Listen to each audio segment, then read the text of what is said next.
É impressionante como esse pensamento que a gente tem de falar assim, essa coisa utilitarista da Bíblia, né? O que a Bíblia está dizendo para mim? O que a Bíblia diz para mim? Então, tipo assim, eu vou pegar um verso bíblico, vou isolar todo o contexto, toda a intenção do autor, todo o objetivo da mensagem a ser passada. Não. O que isso significa para mim? Porque esse entendimento, essa aplicação, ela é tão válida como qualquer outra. Não, Deus está falando, não interessa. É uma verdade porque foi o que eu entendi. Só que se você leva isso ao extremo e transforma isso numa derivação de uma cosmovisão, por que então que certas doutrinas são verdadeiras e certas doutrinas são falsas? Porque não importa a verdade, no fim das contas. Ah, não, mas a minha igreja, por exemplo, ela tem essas verdades distintivas. Não, mas essa é a sua forma de interpretar. Foi a aplicação que você fez dos textos que você selecionou. Eu entendi esses textos de outro jeito. Não, mas você está interpretando errado. E aí a gente começa a separar textos prova, né? Para afirmar nosso pensamento, para mostrar por que a gente está certo. Então, mas esse texto aí que você usou agora, eu entendi de outro jeito, eu apliquei de outro jeito. E o meu jeito de aplicar ele é tão válido quanto o seu. Portanto, a minha doutrina, o entendimento lógico desse texto, para mim, que é esse outro aqui totalmente diferente do seu, ele é tão válido quanto o seu. E aí a gente entra nessa ciranda de relativismo sem entender. Então, assim, parece uma coisa pequena, né? Parece um risco, uma rachadurinha inofensiva, você fala assim, não tem problema nenhum eu interpretar esse texto para mim do jeito que eu quiser. Mas aí se você vai seguindo a ranhura ali da represa, isso vai gerar um perigo muito maior depois na hermenêutica, ou seja, nessa questão da interpretação bíblica ali, que vai ter essas derivações. Então acho que muito dessa questão da cosmovisão também, a gente não pensa nas derivações lógicas das nossas escolhas, né? Tanto para frente, na raiz da questão, quanto no que isso vai gerar depois, como efeito dessas nossas escolhas, né?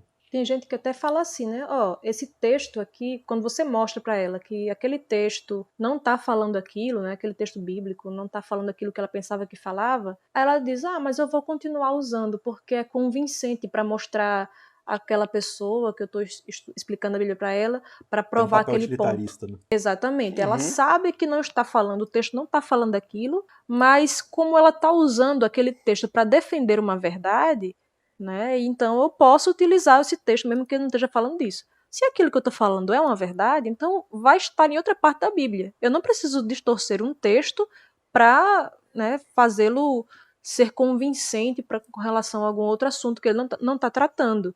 Só que a pessoa utiliza isso, né, simplesmente pragmatismo. Ah, porque isso dá certo. Utilizar esse texto dá certo para convencer a pessoa sobre determinado ponto. Não importa o que a Bíblia diz. Eu acho que eu sou mais sábia do que a Bíblia. Né? Eu tenho um ponto de vista e a Bíblia, se quiser, que me acompanhe.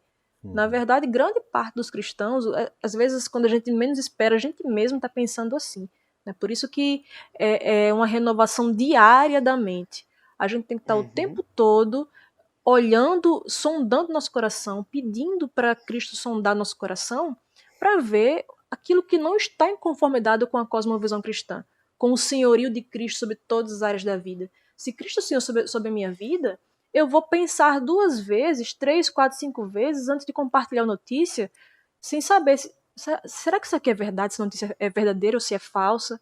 Aí a pessoa pensa, mas ela fala contra o candidato que eu não gosto. Eu vou compartilhar, porque, né, eu não preciso checar tão bem, porque ela fala contra aquilo que eu já acho abominável, então não preciso checar. Então, tudo isso aí tem uma visão de mundo por trás disso, né, que é a visão de mundo utilitarista, do pragmatismo, daquilo que dá certo, daquilo que vai ao encontro dos meus desejos. Então eu penso que o mundo está aqui para satisfazer os meus desejos, ainda que eu prejudique outras pessoas. E aí, não estou prejudicando tanto assim. Porque eu tinha uma vontade de simplesmente tirar essa pessoa do poder e colocar essa outra pessoa aqui, que para mim é o epítome de todas as virtudes. Né? Então, assim, ela acha que ela tem uma boa intenção, se ela tem uma boa intenção, os fins justificam os meios.